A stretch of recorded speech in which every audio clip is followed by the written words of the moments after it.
This is my top 5 list for things you shouldn't say to a recently bereaved person. Have you said one of these? I certainly have.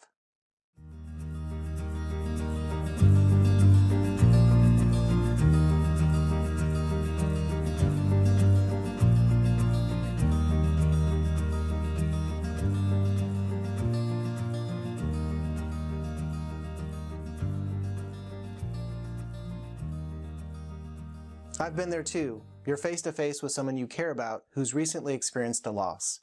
And you feel like you should do or say something that would take away some of their pain. We feel compelled to fill the silence and hope that it's helpful.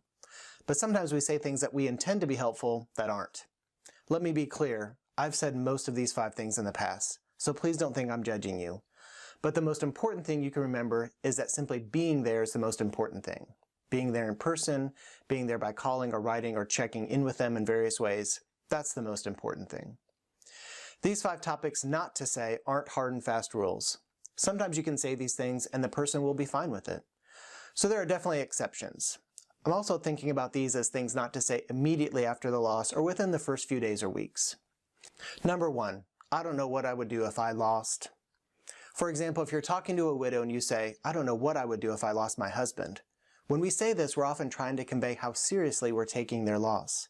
What we're trying to say is something like, I realize this is a big deal and it will completely change your life, or something like that.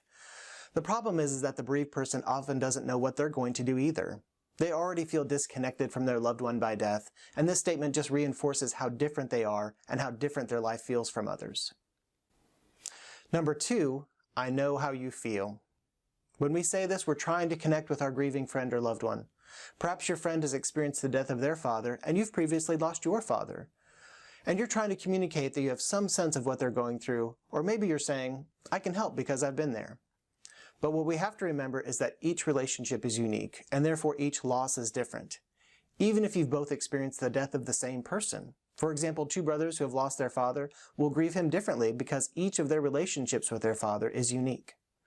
So when we say, I know how you feel, the person may feel like we're saying, I know exactly how you're feeling because it's the same as how I felt, but that's making a huge assumption. Number 3, avoid any statement that begins with the phrase, at least you. These types of statements are an attempt to make the person feel better by pointing out that there are still positive things in their life. We may say something like, at least you don't have to worry about money, or at least they're in a better place, or at least they aren't suffering anymore. Our intentions are good, we're trying to cheer them up or at least help them feel better. But pointing out the positive things in their life immediately after a loss will feel like we're minimizing how significant their loss is. It can also feel like we're trying to rush their grief process. It's okay to feel bad after the death of a loved one, and to suggest that they immediately should begin counting their blessings can feel dismissive and uncaring. Number 4, avoid questions about next steps. Sometimes we try to show we care by asking them questions about how they're going to adjust to life without their loved one. Questions like, how are you going to manage being a single parent, or are you going to keep living in your house? These are questions they may not know the answer to, and more importantly, they're not the most critical questions on their mind. Questions like this may simply be reminders of how much their life will need to change. Perhaps they know and perhaps they don't, but it's best for them to bring up the specific concerns that they want to talk about, not have you bring it up for them. Number 5, avoid explanations of why their loved one died. Statements that fall into this category include God needed her in heaven, or his work on earth must be over, heaven needed an angel, or similar statements. These statements may feel like we're being caring, but can often be interpreted as making assumptions about religious and spiritual beliefs. Even if you know them well and have some sense of their religious beliefs, the circumstances of their loss may cause them to question some of their beliefs. Unfortunately, there are many different ways for these types of statements to be interpreted as unhelpful. Just as a reminder, don't beat yourself up if you've made these statements in the past. I've certainly said some of them. And it's quite possible that the recipient understood and appreciated your good intentions. I can completely understand if you're thinking, great, so what can I say?